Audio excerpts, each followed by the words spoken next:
నమస్కారం city news తెలుగుకి స్వాగతం. ఈనాటి వార్తా విశేషాలు. మాజీ ముఖ్యమంత్రి నందమూరి తారక రామారావు వర్ధంతి వేడుకలు విజయవాడ ఎంపీ కేశినేని శివనాథ్ కార్యాలయంలో జరిగాయి.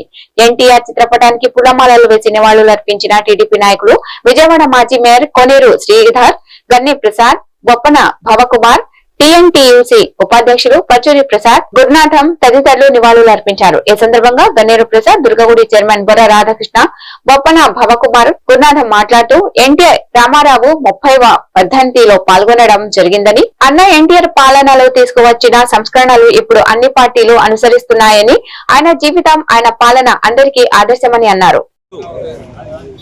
మరి వాడవాడలా తెలుగు రాష్ట్రాల్లో తెలంగాణ ఇక్కడ కానీ మరి ఎన్టీ రామారావు గారి వర్ధంతిని 30వ వర్ధంతిని జరుపుకుంటున్నారు.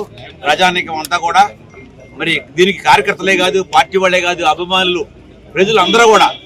దానికి కారణం ఏంటంటే వారు ఆ రోజున 82లో పార్టీ పెట్టి ఆయన తీసుకొచ్చిన సంస్కరణలు, ఆయన ఆలోచన, ఆయన విధానం, ఆయన వచ్చినప్పుడు ప్రజలకు విడమరి చెప్పాడు. ఆయన నేను ఎందుకు రాజకీయాల్లోకి వచ్చాను క్లియర్ కట్గా, నేను ఇప్పుడు దాకా ఏం చేశాను, నేను మీ రుణం తీర్చుకోవడానికి వచ్చాను, నేను మీరు ఇచ్చిన పైసలు ఇచ్చితే నేను పోగు చేసుకుని నేను నా కుటుంబాన్ని నేను సరిదిద్దుకుని రాజకీయాల్లోకి వచ్చాను అని చెప్పి వాడవాడల మీటింగుల్లో, సిటీ మీటింగులో కూడా డాక్టర్లతో సమావేశం, లాయర్లతో సమావేశం, విడంబరి చెప్పాడు ప్రజలందరికీ కూడా నేను ఎందుకు వచ్చాను, ఏం చేయబోతున్నాను అనేది.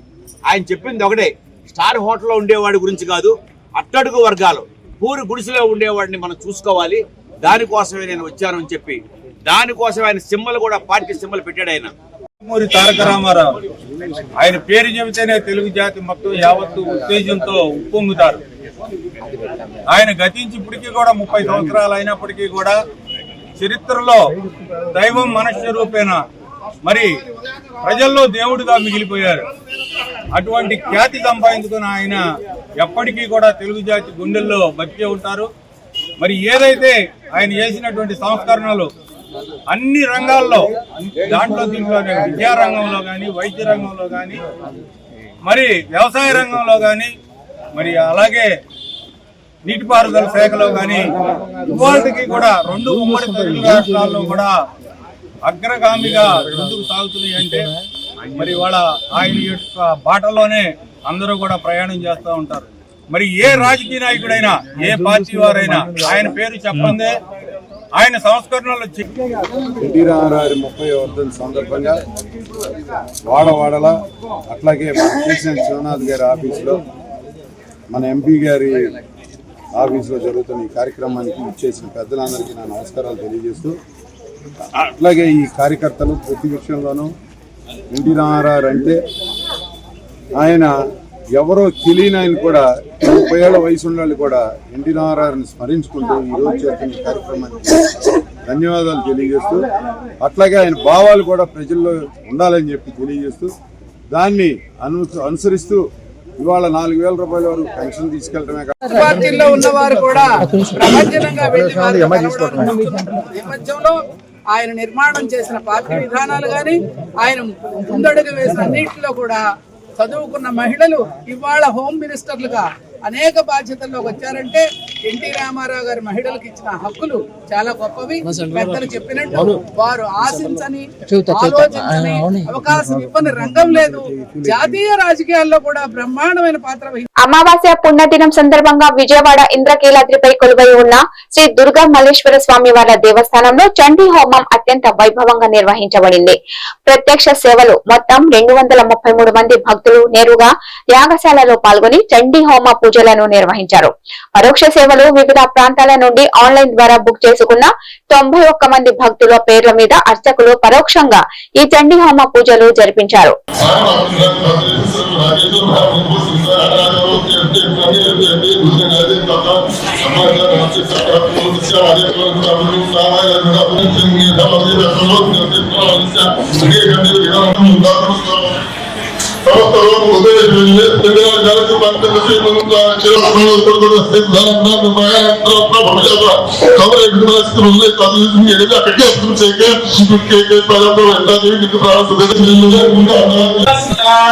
సాంగాయే సపరివారాయే సవాహనాయే సాయుధాయే లక్ష్మీ బీజాధిష్టాతే 28 రకాల శక్తుల్ని కలిగినటువంటి శ్రీ మహాలక్ష్మీదేవిగా మనకి దర్శనమిస్తూ మనం తెలుస్తూ ఉంటుంది. కాబట్టి నేను చెప్పుకోగలిగే అసలు అష్టాదశ శ్రీ మహాలక్ష్మీదేవి ఇదం నమః అని కానీ లేదంటే శ్రీ మహాలక్ష్మీదేవి ఇదం నమః నమస్కారం చేసుకోండి. ఏ కోరికతో మీరు ఈ చండీ హోమాన్ని చేసుకున్నారో ఆ కోరిక మనస్ఫూర్తిగా అమ్మవారిని వివరించుకుని అమ్మ ఈ కోరిక కార్నర్లో పెట్టుకొని వర్షం వచ్చినా ఏమొచ్చినా తడవకుండా వెనకాల కూడా ఇది పెట్టుకోవాలి. ఇప్పుడు తూర్పు ఏది కార్యక్రమం మొదలెట్టండి. ఒక 4 నియమాలు తెలుసుకుంటూ ఇద్దరికి కృతజ్ఞతలు చెప్పుకుంటూ మనం ఈ కార్యక్రమాన్ని పూర్తి చేసేద్దాం. ఇందులో కొత్తగా మనం తెలుసుకునేది ఏమీ లేదు అంటే తెలియని వాళ్ళకి తెలుస్తాయనే ఉద్దేశంతో మన వారందరికీ తెలిసిన నియమాలు అయినా ఒక్కసారి గుర్తు చేస్తున్నాను. ఇందులో మొట్టమొదటి నియమం ఏది మొత్తం మనం ఏదైనా పూజ చేసుకున్నప్పుడు పొద్దున్న నుంచి ఏం తినకుండా ఉండి పూజ చేసుకున్న తర్వాత మధ్యాహ్నం పూజ చేస్తాం. రెవెన్యూ శాఖ మంత్రి అనగాని సత్యప్రసాద్ టీడీపీ జాతీయ కార్యాలయంలో ఏర్పాటు చేసిన విలేకరుల సమావేశంలో మాట్లాడుతూ సంక్రాంతి పండుగను ప్రజలందరూ ఆనందోత్సాహాలతో చేసుకుంటే వైసీపీ చెడగొట్టడానికి చూస్తుందని వ్యాఖ్యానించారు. తునిలో లాలం బంగారయ్య హత్య వైసీపీ ప్రణాళిక ప్రకారం జరిగిందేనని సత్యప్రసాద్ స్పష్టం చేశారు. అభివృద్ధి సంక్షేమం రెండు కళ్లుగా ఒక పక్క కూటమి ప్రభుత్వం పెట్టుబడులకు ఆకర్షిస్తూ భారీ సంస్థలు తెస్తుంటే మరొక పక్క ప్రశాంతంగా ఉండే గోదావరి జిల్లాలో వైసీపీ రక్తపాతం సృష్టిస్తుందని మంత్రి ఆందోళన వ్యక్తం చేశారు. ఊర్లలో వేడుకలు సందర్భంగా జరిగిన కొన్ని సంఘటనలను కొన్ని వర్గాలు ఆపాదిస్తూ వైసీపీ ఉద్రిక్తలు రెచ్చగొట్టడానికి ప్రయత్నిస్తుందని ఆయన ఆగ్రహం వ్యక్తం చేశారు. ఈరోజు సంక్రాంతి పండుగను రాష్ట్ర వ్యాప్తంగా ప్రజలందరూ కూడా ఒక ఆనందోత్సవాలతో ఒక వైబ్రెంట్ మూడ్లో జరుపుకుని వారి యొక్క దినచర్యలకు వెళ్తా ఉన్నారు. అయితే వైసీపీ నేతలు మాత్రం ఏదైతే ప్రశాంతత వాతావరణం ఉందో దాన్ని చెడగొట్టాలని వారి యొక్క సైకోతత్వాన్ని మళ్ళా కూడా చూపిస్తా ఉన్నారు. ఎందుకంటే సైకో పోవాలి, సైకిల్ రావాలి అని చెప్పేసి రాష్ట్రంలో పెద్ద ఎత్తున యుద్ధం జరిగింది 2024 ఎన్నికల్లో. ఎప్పుడు లేని 93% మ్యాండేట్ ఇచ్చి ఈరోజు ఒక మంచి ప్రజాహిత కోరుకున్నటువంటి నాయకుడు ముఖ్యమంత్రిగా పెట్టుకుని అభివృద్ధి సంక్షేమం రెండు కళ్ళుగా భావించి అభివృద్ధిని పీక్స్కి తీసుకెళ్తూ, ఎందుకంటే రాష్ట్రాన్ని పునర్నిర్మించాలి కాబట్టి దానికి ఎంతో కృషి చేసి ఎంతో పెట్టుబడులు తీసుకురావాలనే లక్ష్యంతో ఎన్నో కార్యక్రమాలు చేస్తూ ఈ రోజు కూడా దావోస్ కూడా అంటే కంటిన్యూస్ ప్రోగ్రామ్స్ ఉన్నప్పటికి కూడా ఏదైతే రాష్ట్రానికి లబ్ధి జరుగుతుందో అది తెచ్చి తీర్చాలి, రాష్ట్రాన్ని అగ్రస్థానం తీసుకెళ్ళి తపంతో పనిచేస్తున్నటువంటి కూటమి ప్రభుత్వాన్ని దెబ్బతీసే విధంగా. ఎందుకంటే సంక్రాంతిలో అందరూ కూడా గాలిపటాలు ఎగరేస్తూ ఉంటారు. ఈ యొక్క సైకో నాయకులు వెనకబడిన వర్గాలు తలకాయలు ఎగిరేసే విధంగా ఈ యొక్క కార్యక్రమాలు చేస్తూ ఉన్నాం. ఎందుకంటే మనం చూస్తూ ఉన్నాం, తుని నియోజకవర్గం నిన్న చూసాం మనం, లాలం బంగారయ్య అనే వ్యక్తి, వెనకబడిన వర్గాలకు చెందినటువంటి వ్యక్తి, అతని అతి ఘోరంగా అతి కిరాతకంగా చంపటం అంటే ఈ రాష్ట్రంలో వారికి ఉన్న సైకోతత్వానికి అంటే పాలన పోయింది, ఈ రాష్ట్రం సుభిక్షంగా ఉంది, దాన్ని కూడా దెబ్బతీసే విధంగా ఈ యొక్క కార్యక్రమాలు చేస్తాం, భయభ్రాంతులు చేస్తా ఉన్నారు. మొన్న కూడా మనం చూసాం పల్నాడులో కూడా 2 వర్గాల మధ్యలో ఉన్నటువంటి గొడవని అందరి మీద రుద్ది దాని శవ రాజకీయాలు గతంలో చరిత్ర నుంచి కూడా మనం చూస్తుంటాం. 1920 వారి హయాంలో కూడా ఎంతమంది బడుగు బలహీన వర్గాలని వాళ్ళు హతమార్చారు. చంద్రయ్య అవ్వచ్చు, అమర్నాథ్ గౌడ్ అవ్వచ్చు, అట్లా చెప్పుకుంటూ పోతే ఎంతో మంది బడుగు బలహీన వర్గాలు అలాగే దళితులు కూడా ఉన్నారు. ఇది మనం చెప్పింది కాదు, ఎస్ఆర్బి రిపోర్ట్లోనే మనకి దాదాపుగా 700 పై మందికి వాళ్ళు హత్య చేశారని చెప్పేసి కూడా మనకి చెప్పారు. ఈ రాష్ట్రం సుభిక్షంగా ఉండాలి, అందరూ కూడా వైబ్రెంట్ మూడ్లో ఉండాలి, అందరూ ఆనందోత్సవాలతో ఉండాలి అని చెప్పేసి హెల్తీ వెల్తీ హ్యాపీ స్టేట్గా అందరూ ఉండాలని చెప్పే లక్ష్యంతో గౌరవ ముఖ్యమంత్రి గారు పరిపాలిస్తూ ఒక వే ఫార్వర్డ్ మంచి కార్యక్రమాలు చేసుకుంటూ, ఎందుకంటే సంక్రాంతితో పాటు సంక్రాంతి సెలవులు ముగియడంతో ఆదివారం ఇంద్రకీలాద్రిలో భక్తుల తాకిడి పెరిగింది. ముఖ్యంగా సెలవులు ముగించుకొని తిరిగి హైదరాబాద్ వెళ్లే ప్రయాణికులు భక్తులు అమ్మవారిని దర్శించుకునేందుకు తరలివచ్చారు.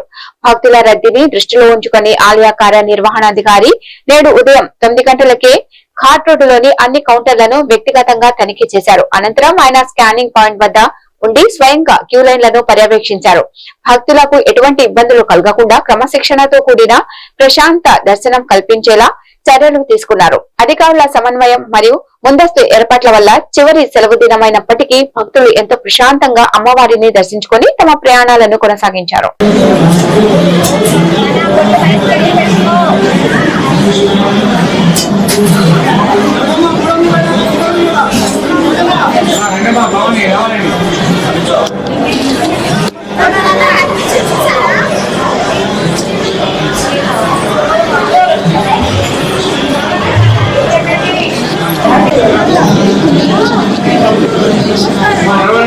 భవాని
అది రాగానే ఒకసారి తెలియపరచండి, రాగానే ఒకసారి తెలియపరచండి.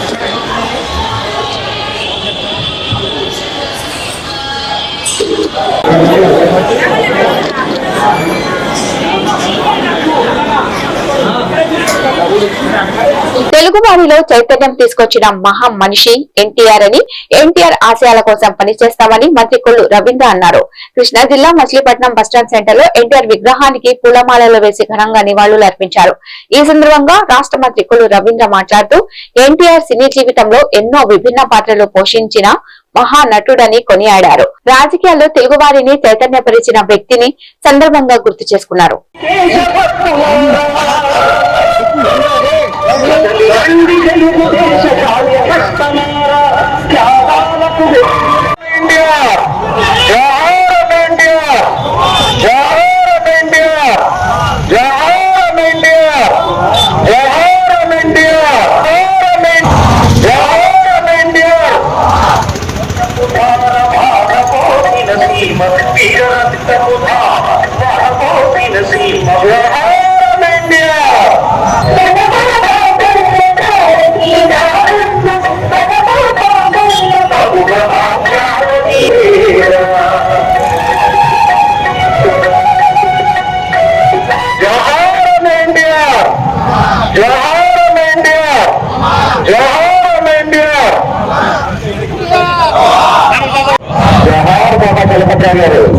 జోహార్ బాబా చలపతిరావు గారు, జోహార్. ఇలాంటి అనేక ఉచ్చుకోసం జరిగించిన సినిమాల్లో నటించి వాటి పౌరాణికంగా అనేక చిత్రాలు అందించినటువంటి మహానాయకుడు అన్న నందమూరి తారక రామారావు గారు. అలాగే ఆదరించినటువంటి రాష్ట్రాన్ని కాపాడుకోవాలి, ప్రజలకి ఒక రక్షణగా ఉండాలనే ఆలోచనతో మరి ఆ రోజున ఆయన తెలుగుదేశం పార్టీని స్థాపించడం జరిగింది. ఆ రోజు కాంగ్రెస్ పార్టీ ఒక పెద్ద మహావృక్షణంగా ఉంటే ఒక సామాన్యమైనటువంటి వ్యక్తిగా చైతన్య రథం మీద దాదాపు రాష్ట్రం అంతా 9 నెలల్లో తిరిగి మొట్టమొదటి ఒక ప్రాంతీయ పార్టీ 9 నెలల్లోనే అధికారంలో తీసుకొచ్చినటువంటి ఏకైక వ్యక్తి అన్న నందమూరి తారక రామారావు గారు అనే విషయాన్ని సందర్భంగా ఇవాళ అందరూ కూడా మనం చెప్పుకోవాల్సిన ఆయన తెలుగు జాతి గుండె చప్పుడు అన్న ఎన్టీఆర్ అని గుడివాడ ఎమ్మెల్యే వెనిగండ్ల రాము అన్నారు. గుడివాడలో స్వర్గీయ ఎన్టీఆర్ 30వ వర్ధంతి కార్యక్రమాలు భారీ ఎత్తున నిర్వహించారు. వెనిగండ్ల ఫౌండేషన్, ఎన్టీఆర్ ట్రస్ట్ సంయుక్త ఆధ్వర్యంలో మెగా రక్తదాన వైద్య శిబిరాలు నిర్వహించారు. ఎమ్మెల్యే రక్తదాన శిబిరంను ప్రారంభించి తనే స్వయంగా రక్తదానం చేశారు. 250 మందికి పైగా రక్తదానం చేశారు. మహోన్నతుడు ఎన్టీఆర్ స్ఫూర్తితోనే రాజకీయంగా ముందుకు సాగుతున్నానని ఎమ్మెల్యే తెలిపారు. భౌతికంగా 30 ఏళ్లు గడిచినా ప్రజల హృదయాల్లో చెరగని ముద్ర వేసుకున్న అన్న ఎన్టీఆర్ తెలుగు జాతి గుండె చప్పుడని కొనియాడారు. Peddeswara health care center, HCG cancer hospital, skin specialist, eye specialist తదితరులు వైద్య నిపుణులు చికిత్సలు అందించారు. ఈ కార్యక్రమంలో AP state warehousing corporation chairman Ravi Venkateswararao, Krishna జిల్లా టీడీపీ అధ్యక్షుడు Veeranki Gurumurthy, Boragadda Srikanth, NTR stadium committee vice chairman Yalavarthi Srinivasarao, Chekuri Jaganmohan Rao తదితరులు పాల్గొన్నారు.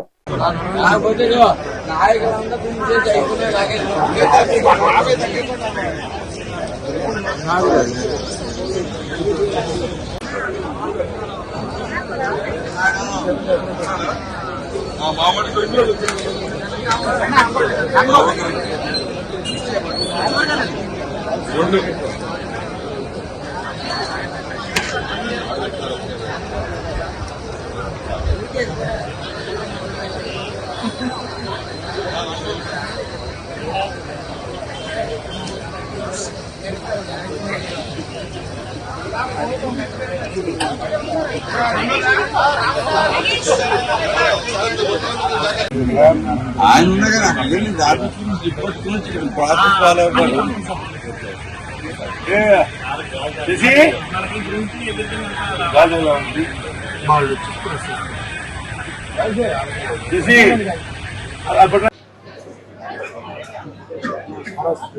తెలుగు అనగానే గుర్తొచ్చే ఏకైక వ్యక్తి మహానుభావుడు మనందరికీ అన్న నందమూరి తారక రామారావు.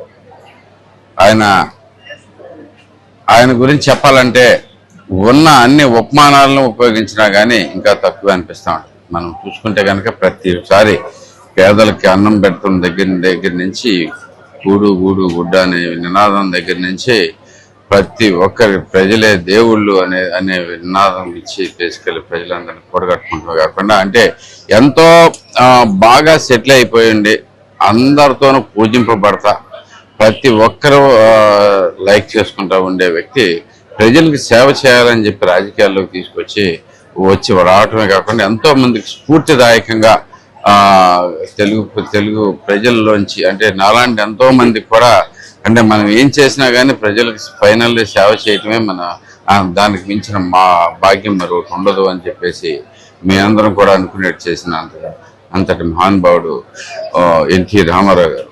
ఆయన 30వ వర్ధంతి సందర్భంగా ఆయన పైగా గుడివాడకి ప్రత్యేకమైన అనుబంధం ఉంది. ఆయన మొట్టమొదటిసారిగా చేసుకున్న మా గుడివాడ మొత్తం మా వాడి కింద అనుకునే వాళ్ళలో ప్రథముడు ఎన్టీ రామారావు గారు. ఎన్టీ రామారావు గారు సొంత ఊరైన గుడివాడలో ఈ గుడివాడ నియోజకవర్గంలో ఈ రోజు బ్రహ్మాండమైన గణ్యవాళ్ళు అర్పించుకుంటూ అతి పెద్ద ఎన్టీఆర్ ట్రస్ట్ వారి ఆధ్వర్యంలో అతి పెద్ద medical camp plus blood donation camp ఏర్పాటు చేయడం జరిగింది. అంటే ఎన్టీఆర్ ట్రస్ట్ అనేది ఒక అత్యంత అంటే ఇప్పుడు ఎంతో మంది మీద మనకి వారి పేరు మీద ట్రస్ట్లు ఉంటాయి కానీ ఒక్క ఎన్టీఆర్ ట్రస్ట్ చేసిన ఈవెంట్స్ అది మా నారా భువనేశ్వర్ గారు చేసిన ఈ అంటే ఎన్నో రకాల ప్రోగ్రామ్స్ ఇప్పుడు చూస్తా ఉన్నాం. వరదలు వచ్చినప్పుడు ఆవిడ ఎంత సహాయం చేస్తారు అంటే పొగమంచుతో ఎదురుగా వస్తున్న లారీ ఆర్టీసీ బస్సును ఢీకొని పలువురికి గాయాలయ్యాయి. ఉయ్యూరు డిపోకు చెందిన ఆర్టీసీ బస్సు సుమారు 30 మంది ప్రయాణికులతో ఉదయం 6 గంటల ప్రాంతంలో ఉయ్యూరు నుండి ఏలూరు వైపుగా వెళ్తుండగా బాపులపాడు మండలం కానుమూలు పెట్రోల్ బంక్ వద్ద దట్టమైన పొగ మంచు కారణంగా ఎదురుగా వస్తున్న లారీని ఢీకొట్టింది. ఈ ప్రమాదంలో ఆర్టీసీ బస్సు డ్రైవర్ క్యాబిన్ లో ఇరుక్కుపోవడంతో స్థానికులు అతనిని బయటకు తీశారు.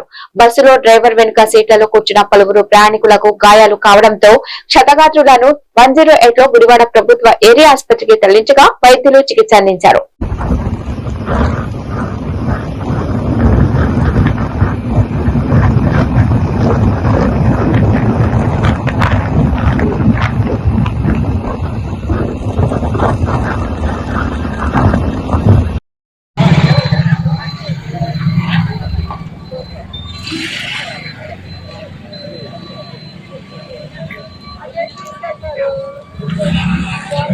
అమ్మా మీకు తెలిసిన మామూలు ఉంటే వెళ్ళిపోండి, వాళ్ళు వచ్చేదాకా ఉండమాండి.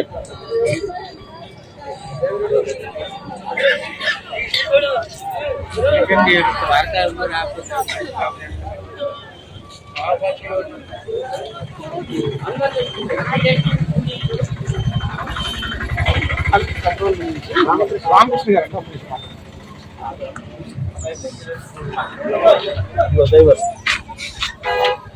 పక్కకుండమ్మా పైకి లేపండి, పైకి లేపండి బాబా, కొద్ది పైకి లేపా.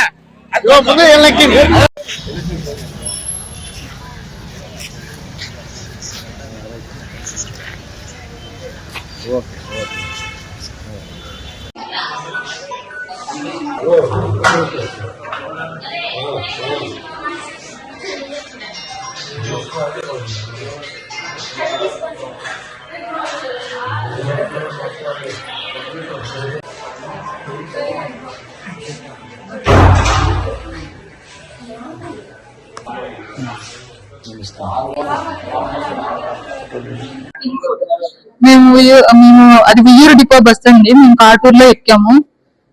కానుమూలు పెట్రోల్ బంక్ దగ్గర రాగానే ఆర్టీసీ డ్రైవర్ వెళ్ళి క్రాస్ చేయబోయి దాన్ని గుద్దేశాడు. అందులో డ్రైవర్ గా తప్పే. అది ఆ వైపు ఉన్న మార్జిన్ మీద అందులోకి వెళ్ళి గుద్దేశాడు. 30 మంది ఉన్నారు, చాలా మంది ఉన్నారు బస్సులో, చిన్నపిల్లలు అందరూ ఉన్నారు. అందరికి ఫ్రంట్ లో ఉన్న వాళ్ళకి బాగా తగిలి, బ్యాక్ వాళ్ళకి మాత్రం కొంచెం చాలా తక్కువ తగిలిపోయినాయి. చిన్న కొద్ది వెనకాల ఉన్న వాళ్ళు కొంచెం ఎదురున్న వాళ్ళకి బాగా తగిలి. కాటూరు అండి, మమ్మీగా అవుతున్నాయి. కార్మూలు పెట్రోల్ బస్ అవుతుంది బస్సు పెట్టండి రాజాప వెళ్ళి ఎవరి బస్సు పెట్టండి. ఈ వార్తలు ఇంతటితో సమాప్తం. నమస్కారం.